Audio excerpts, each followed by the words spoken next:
Yes, welcome back. You are, of course, watching Sports Tonight Live. We're with you right the way through till 10 o'clock. Got Chris Cohen and Luther Blissett in the studio with me. We've been looking at the situation in Europe. Of course, European Championships next summer. Draw's been made. England come out of it rather favourably, wouldn't you say, Luther? Yeah, rather they did. Yeah, I'm happy with the way. Yeah, we're quite happy with the draw. The teams are, Chris. We've got England against. I've just had we've got Ukraine. It's Ukraine, and then we've got Sweden and France. And France, that's right. So that's group. Well, I tell you what, we've been sitting here back in the studio in England looking at all that. I've got a great pal over there who's been looking at it. He's Martin Lipton. Yes. He's the chief soccer writer for the Daily Mirror, man at the top of his profession. Delighted to say he's on the phone and about to talk to us now. Good evening, Martin.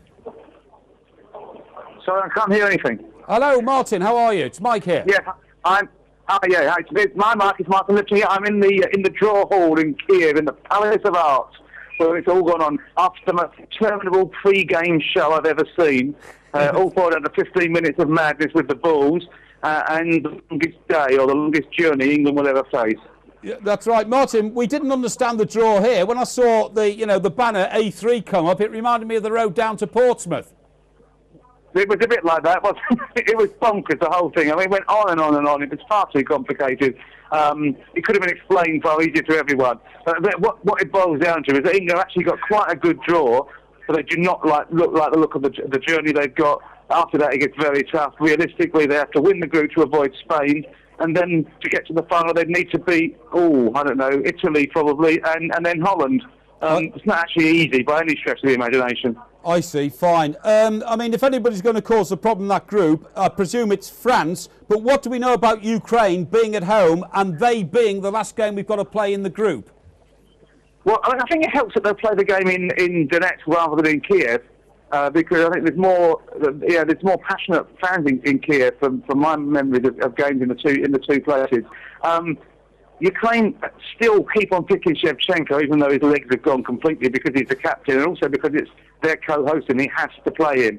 I mean, they did beat England last time we met, which was, of course, in Dnipro in 2009, but England had already qualified by the time that game took place. It was 1-0, and Robert Green was sent off after 13 minutes, and England probably were the better team for most of it. They should have won that.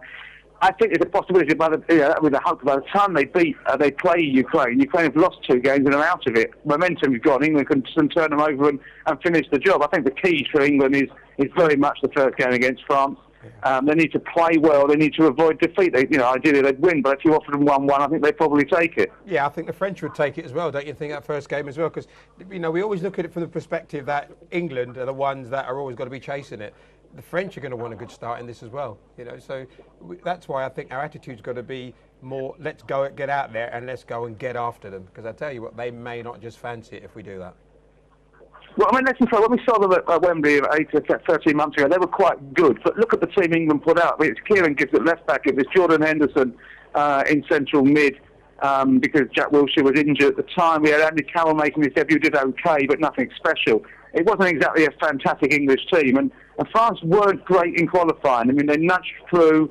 They had a few problems at the start. They ended up, nearly going into the playoffs in their final game against Bosnia. They've got good players, but you can't compare this French team to the one that England lost to and shouldn't have done in 2004, which had Zidane and Henry in the side. I mean, maybe Valbuena on the left and Villa and Cabaye, and I don't quite know who the centre-halves are. Probably going back to Mexit as centre-half. Loris is not Barthez. I think this is a far weaker French team, an England team of similar sort of standing, maybe not quite as strong, but not too far off it. So, Blanc said tonight that he thinks England are the favourites. That's obviously easy talk, trash talking almost, just to keep things going and take the pressure off. But I think that England would trust themselves if they play as they can play to get something out of that game and then set them up for the rest of the group.